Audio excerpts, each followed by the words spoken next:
Hello, my friends. Welcome back to my channel, A Little Geek, A Little Chic. We're in the last days of August, or the last day of August, actually. It's the 31st, so tomorrow is September. And as you can see, I am already starting to put out my fall decor, because I am a pumpkin spice girly through and through, and I cannot wait for fall. However, I do have to do my August wrap-up first and tell you guys what I read in the month of August. So grab yourself your beverage of choice, and let's talk books.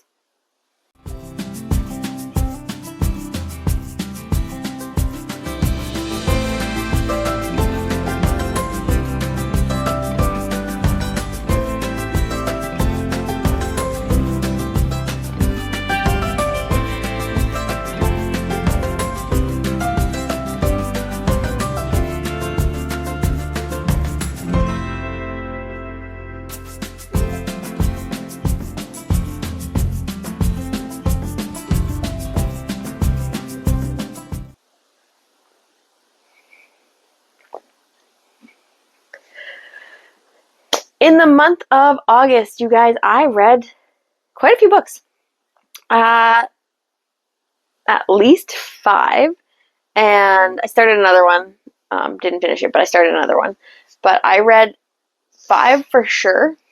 And I feel like there's one more in there, but I can't remember it, so 5 for sure. And those 3 of them were digital, 2 audiobooks, 1 digital book, 2 physical books, and a little tiny bit of another one. So let's start off first with the digital books. The first book I read was The Husbands by Holly Garmazio. I think that's how you pronounce her last name, but I'm not sure, so I'm sorry if I completely butchered it. This book, we follow a young woman who is stuck in some sort of Groundhog's Day. If you've seen that movie, you know the reference. Like time flip issue thing going on in her apartment. She is single. She comes home one night after a night of drinking, and surprise, she has a husband there, and she's not single. But okay.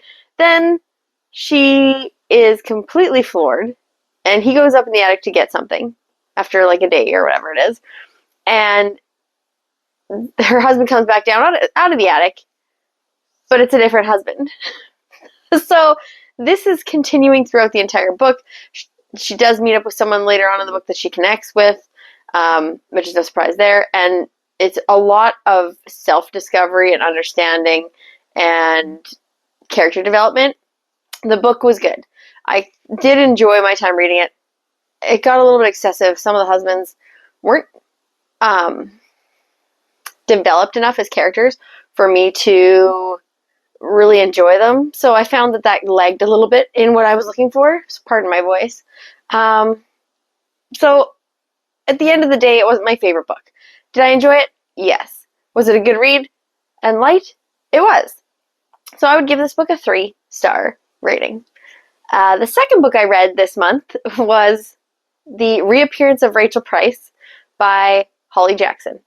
If you are familiar with Holly Jackson, she wrote A Good Girl's Guide to Murder series, which I thoroughly enjoyed that book, and the second book.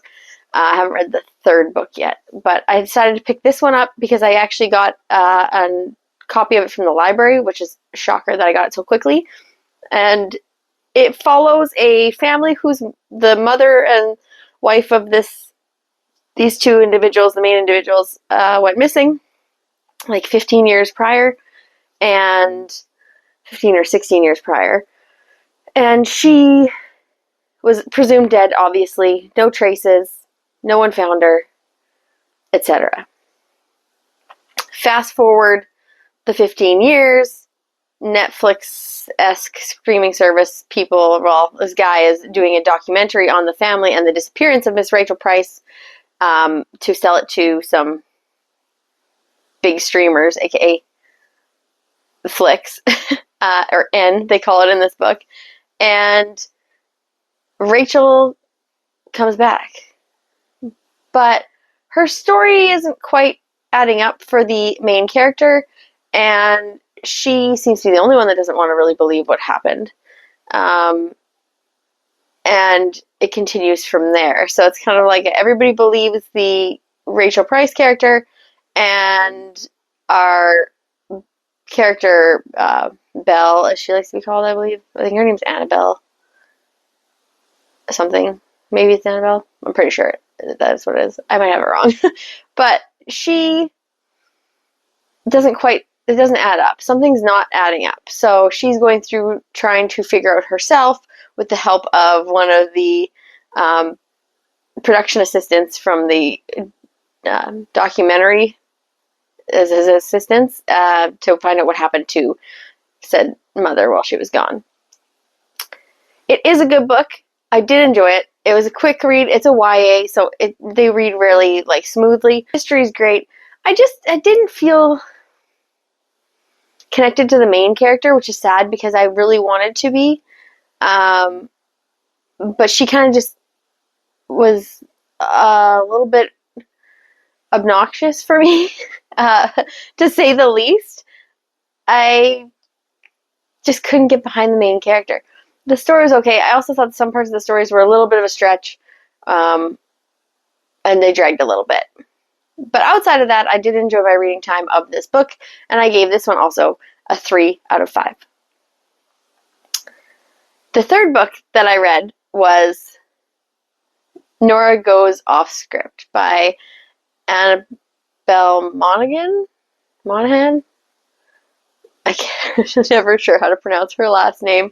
I enjoyed my time reading this book. Hands down, loved all the characters. I absolutely loved the lead character. And the twist at the end, like there was there's always the third act breakup, come back together situation, always in a romance novel. This one was completely different than anything I've seen before, and I was here for it. And it just worked out, and the pieces just fit together, and it was just so great. And to see like a main character that's a female that's like standing on her own and taking life by the balls, so to speak, and just being her number one and her kid's number one, and to F with everybody else because she's going to kill it, and she does, and it's just fantastic. I really, really liked it. And the addition of the romance character in her life just adds an extra elevated step to the story, and instead of it being the reason for her story, it was really nice. It's like her story would exist even without a guy, and it's great. So I loved it. I loved the setting. I loved her personality. I loved her kids. This was just a really good all-around read, and I gave this a 4.5 out of 5 stars. It was one of my top reads of the summer. Don't regret picking it up. I will have to read more from this author because I did really enjoy the writing style also. It was smooth, it was fluid, but it was like smart sounding when it needed to be. It was great. And it was like a book that you could read and it didn't take itself too seriously. And it was really, really good. So if you're thinking about picking anything up from this author, I highly recommend this book. It's the only one I've read by this author so far, but now obviously I need to read some more. She now has more on my list. The next book I read, it took me literally a month and a half to read this book. And it should not have, you guys. It should not have taken this long to read this book. But this book, to say it was a slog would be an insult to a slog. I really had high hopes for this book. I really wanted to enjoy it, and I might be the minority in this, but I did not really enjoy Vera Wong's Unsolicited Advice for Murderers. I liked some things about this book. One, this author's writing, I like the way she writes. She also wrote Dial A for Aunties, so if you want to read something by this author, I would highly recommend that book. It is hilarious. It is fantastic. It was one of my favorite little cozy type mystery reads. This one's dry, and it drags on, and it drags on, and it drags on, and you have a nagging older lady who puts herself in everybody's business and is kind of, by today's standards, rude, And it may not be rude in Asian culture. I'm not sure how she would be portrayed, but even like the other main characters with her are like younger. Some of them are influencers, some of them are writers, some of them are just like photographers, aka, or parents, and they're all also of Asian descent, of Chinese Asian descent. And they also think that she's a little bit overbearing. They still like her, and they still give her time. She's older, and she's an elder, so you respect her, but she meddles too much in other people's business, which is crazy to say for a cozy, because that's the whole point of the person, but it's almost to the point of annoying, and you're annoyed by reading her. And I almost wanted to pass by. It's like multi-POV, and I just wanted to get through every chapter of hers and get out of it, because even just reading her annoyed me. And maybe that was the point, but it didn't make for a read that I wanted to continue picking up, and that's unfortunate, because I really had high hopes for this book. In case you're not familiar, we follow Vera Wong. She owns a tea shop. It's old, it's crumbling, but she just stays because that's what you do. She's very set in old ways. Her son thinks she's overbearing, and he basically doesn't talk to her unless he has to. And then she finds a dead body in her tea shop. Not a spoiler. It's right on the back of the book. So she decides to find out who did it because the police won't do anything. And then you get a unlikely cast of characters who end up becoming like found family vibes. That part I like. The found family vibes I really enjoyed out of this book. That's one of the things I did really enjoy. I also really enjoyed the food aspect. They talk a lot about food in this book, and like dumplings and soup dumplings and pulled noodles, and I'm like, oh, I could eat a lot of food right now reading this book. But that's kind of where it ended for me. I didn't want to pick this up anymore, and it was like a month and a half to read this book. It's only like 340 pages, but I just couldn't do it. Like, I read it, and am I going to keep it? No, it's getting unhauled. Like, I'm not even putting it back on my shelf. I'm not recommending this to anybody. It was not a good read. That being said, I still got through it. I still did like the idea of the story and the characters and the found family. So I don't give books a 1 star unless they're absolutely god awful. And this one wasn't that bad. It wasn't my favorite book of the summer. It was probably the worst book I read of the summer, and I'm giving it 2 stars. Maybe 1.5. So, sorry. Maybe the next one will be better. The last book I read, I am a fan of this author. Love this author. Have read this author before. Will read this author again. And that is Emily Henry. And I read People We Meet on Vacation. I liked the characters. I liked the friendship aspect. You know they're going to end up together because it is what it is. That all I enjoyed.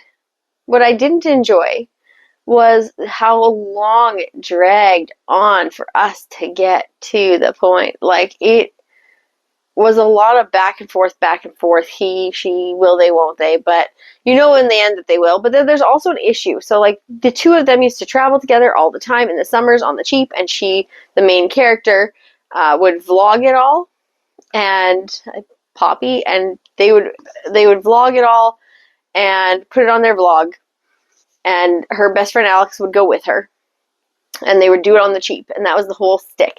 And then she gets a job for this high-end published magazine, and they start paying for all the bills, and her friend still goes with her. But then you start off the book knowing that they're not really friends speaking very much lately, and something happened, but you don't know what. You think, you can kind of guess the romance. You can kind of, sometimes you can put 2 and 2 together part way through. And it spends the whole book going back and forth between the current trip that they agree to go on one last time and the other previous trips of other years that they went on, which I enjoyed reading about some of those. Some of those just sounded super fun, and it gave me a couple other places that I want to go visit now. But it felt like it was a constant back and forth tug of war that could have been wrapped up sooner, and we could have just enjoyed the characters more. Because when it does finally hit on the actual issue, it's right at the end of the book. And it's like, I had to read all those pages to get to the actual issue, and then it's wrapped up really fast. So, it wasn't my favorite. of Emily Henry's. Still gave it a 3-star. It was still a good read. It was worth picking up. So outside of that, top obviously read this month was Nora Goes Off Script at a 4.5, and the worst read was Vera Wong at a 1.5. The rest of them all fell in around the 3 zone, and I had a decent reading month. Now, the month that I am going into is September. I will be continuing my Harry Potter reread. This is the one that I started to pick up in August, just at the end of the month. I didn't really have time to get into it earlier, and I will be continuing on with this. So look for this one to be in the September wrap-up for sure, and possibly the second one, or at least starting the second one. And I am very excited to get into fall season. I hope you are too. Please let me know in the comments down below what your favorite book and genre is to read in the fall. Do you have anything that you reread every year? Or is it just like you really get into thrillers or you really get into fantasy? And let me know some of those. I'm always looking for advice for good fall cozy books. So that's it for me. Please don't forget to like and subscribe if you like this video, and I will see you soon with another video.